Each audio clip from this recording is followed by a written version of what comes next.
जिंदगी को इतना ज़्यादा संजीदा लेने की ज़रूरत नहीं है। यहाँ से जिंदा बचकर कोई नहीं गया। दुनिया में अगर किसी चीज़ को पहली फहरिस्त में रखना ज़रूरी है तो वो आपका ज़हनी सुकून है। बाकी सब चीज़ें आर्जी हैं।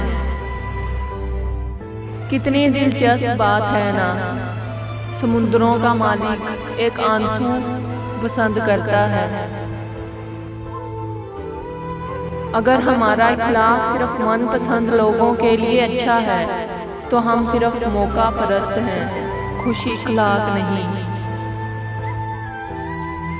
वो एक उंगली जो मुश्किल वक्त में आपके आंसू पोंछती है, उन 10 उंगलियों से बेहतर है जो आपकी कामयाबी पर तालियां बजाती हैं।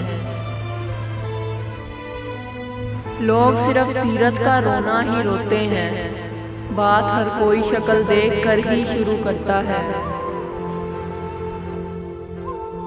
हमेशा इतना खुश रहें कि दुनिया परेशान हो जाए। एहतराम करें मगर गुलामी नहीं, पलकों पे बिठा सकते हैं तो नजरों से गिराना भी सीखें।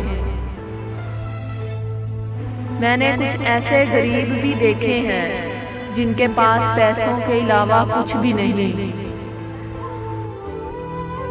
रिश्ता खून का हो या एहसास का, किसी को मजबूर करके अपनी तरफ मतवज्जा करना गलत है। जिंदगी में अपने साथ रहना सीखें। जो हिस्सा अल्लाह का है वो रूह है, जो हिस्सा अपना है वो अमल है, जो कीड़ों का है वो जिस्म है। रिश्तों की फिक्र करना छोड़ दें, क्योंकि जिसने जितना साथ निभाना है वो सिर्फ उतना ही साथ निभाएगा।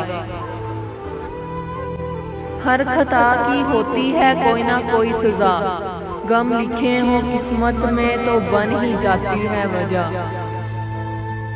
पता है जिंदगी में सबसे मुश्किल चीज़ क्या है? उस एतमाद को रेजा रेजा होकर बिखरते हुए देखना जो आपने बड़ी मुश्किल और कश्मकश के बाद किसी पर किया हो। अपना रवैया ऐसा रखें कि किसी को आपसे बात करते हुए डर और खौफ महसूस ना हो। नरम लहजे, नरम अल्फाज मरहम का काम देते हैं। तल्ख लहजे, तल्ख अल्फाज दूसरों के साथ आपको भी बेसुकून और लोगों से दूर रखते हैं। अगर आप खुशगवार और मुतमईन जिंदगी गुजारना चाहते हैं तो लोगों से ना जीतें, लोगों को जीतें। लोगों पर ना हंसें, लोगों के साथ हंसें। अपनी जिंदगी के बदतरीन दौर से गुजरते वक्त एक अच्छी बात जो होती है वो ये कि आप आखिरकार उन लोगों के असली चेहरों को पहचान लेते हैं जिनका ये दावा होता है कि वो आपकी परवाह करते हैं। अल्लाह ताला फरमाता है, तू करता वो है जो तू चाहता है, पर होता वो है जो मैं चाहता हूँ। तू वो कर जो मैं चाहता हूँ, फिर वो होगा जो तू चाहता है। घर के मुकाबले में दरवाज़ा छोटा होता है, दरवाजे के मुकाबले ताला छोटा होता है, और ताले के मुकाबले चाबी छोटी होती है। लेकिन वो एक छोटी सी चाबी सारे घर को खोल सकती है। इसी तरह एक पायदार और अच्छी सोच बड़े बड़े मसाइल को हल कर सकती है। अगर आपकी पढ़ाई और आला डिग्री ने आपको बोलने की तमीज़ नहीं सिखाई और बड़ों से बात करने का तरीका नहीं बताया तो लाजिम है कि आपकी डिग्री को आग लगा दी जाए।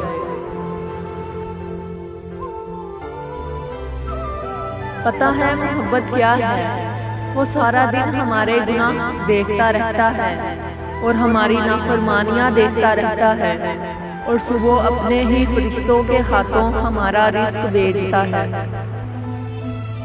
कभी कभी हमारे रास्ते में आया टूटा हुआ पुल बुरा नहीं होता, वो आपको एक ऐसी जगह पे जाने से रोकता है जहां आपको नहीं जाना चाहिए। जिंदगी के सफ़र में रुकावट का कोई ना कोई मकसद ज़रूर होता है, बस हमें इस रुकावट से सबक सीखना ज़रूरी है। रिश्ते खूबसूरत आवाज़, ऊंचे मर्तबे और खूबसूरत चेहरे से नहीं बनते, बल्कि खूबसूरत दिल और ना टूटने वाले भरोसे से बनते हैं।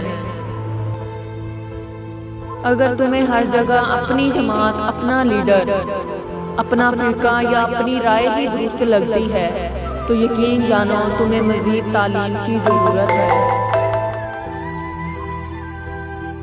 एक मान ही तो होता है जो आपको हर किसी पर नहीं होता, किसी बहुत खास पर होता है। अगर वो आपका मान तोड़ दे तो आप ऐसे टूटते हो कि फिर जुड़ना मुश्किल हो जाता है। इंसान के इल्म का अंदाज़ा तो एक दिन में हो जाता है, लेकिन नफ्स की खबासत का पता वर्षों में भी नहीं चलता। हज़रत अली रज़ियल्लाहु अन्हु ने फरमाया, 100 दोस्तों से वो एक दुश्मन अच्छा है जो दिल में नफरत तो रखता है मगर मुनाफ़क़त नहीं। लफ्ज़ मोहम्मद सल्लल्लाहु अलैहि वसल्लम बोल कर तो देखो, अदब से होंठ भी होंठों को चूम लेते हैं। इतना तो हौसला मेरे जज्बों को दे खुदा, मैं तलखी हयात का शिकवा न कर सकूं। शबनम की तरह गिर के भी खामोश ही रहूं, खुशबू की तरह दर्द का चर्चा न कर सकूं। हैरत की बात है हर वो शख्स माफ़ी मांगता है जिसने दिल दुखाया ही ना हो, पर वो लोग कभी माफ़ी नहीं मांगते जिन्होंने दिल के टुकड़े टुकड़े किए हों। लोग नसीहत से नहीं ठोकर से सबक लेते हैं, क्योंकि नसीहत अक्सर एक कान से दाखिल होकर दूसरी कान से बाहर निकल जाती है, मगर ठोकर सीधी दिल पर लगती है।